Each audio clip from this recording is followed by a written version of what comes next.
Hi friends, ఎప్పుడైనా ఆకలేస్తే హెల్తీగా ఏదైనా చేసుకోవాలి అనుకుంటున్నారా? ఇంట్లో ఉండే సామాన్లతో హెల్తీగా టేస్టీగా ఉండే ఒక simple snack and breakfast item చెప్తున్నాను. చూడండి ఎలా తయారు చేసుకోవాలో. చూసారు కదా ఎంత క్రిస్పీగా ఉందో. దీనికోసం ఒక పెద్ద ఉల్లిపాయ సన్నం తరుగు, ఒక టమాటీ సన్నం తరుగు, ఒక పచ్చిమిరపకాయ చెక్కలో తరుక్కున్నది, రుచికి తగినంత ఉప్పు వేసుకుని గట్టిగా మూడింటిని కలుపుకోవాలండి.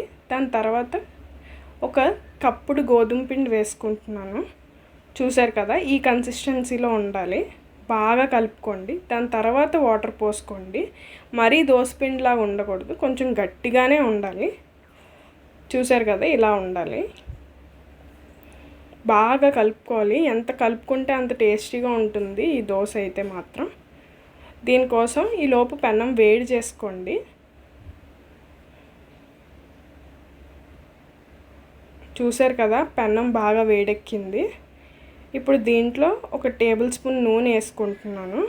ఈ నూనె బాగా పెనం అంతా పావండి నూనెని. చూసారు కదా, నూనె కూడా బాగా వేడెక్కాలండి. వేడెక్కిన తర్వాత చూసారు కదా, నూనె బాగా వేడెక్కిస్తుంది.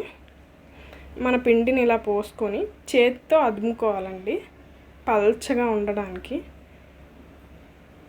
చూసారు కదా, ఇలా అదుముకోవాలి. ఈ అట్టును మనం మీడియం ఫ్లేమ్లోనే కాల్చుకోవాలండి. నచ్చితే దీని మీద కొంచెం చాట్ మసాలా ఇంకా ఏవైనా స్ప్రింకిల్ చేసుకోవచ్చు. లైక్ చాట్ మసాలా కానీ, ఆర్గానో కానీ, చిల్లీ ఫ్లేక్స్ కానీ ఏవైనా. నాకు ఇలాగే ఇష్టం, సో అందుకని నేను ఏం వేయట్లేదు.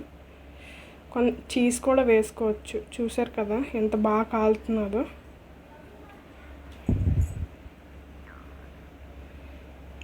చూసారా, కాలిపోయింది. కొంచెం ఎక్కువ టైమే కాలుతుంది, కానీ సిమ్లో కాల్చుకుంటే ఇంకా టేస్టీగా ఉంటుంది. చూసారు కదా, గోల్డెన్ కలర్లో చక్కగా కాలిపోయింది.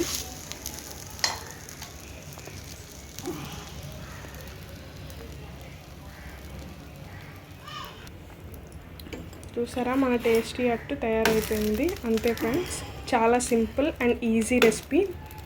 మీరు కూడా ట్రై చేసి ఎలా వచ్చిందో నా కామెంట్ సెక్షన్లో తెలియజేయండి.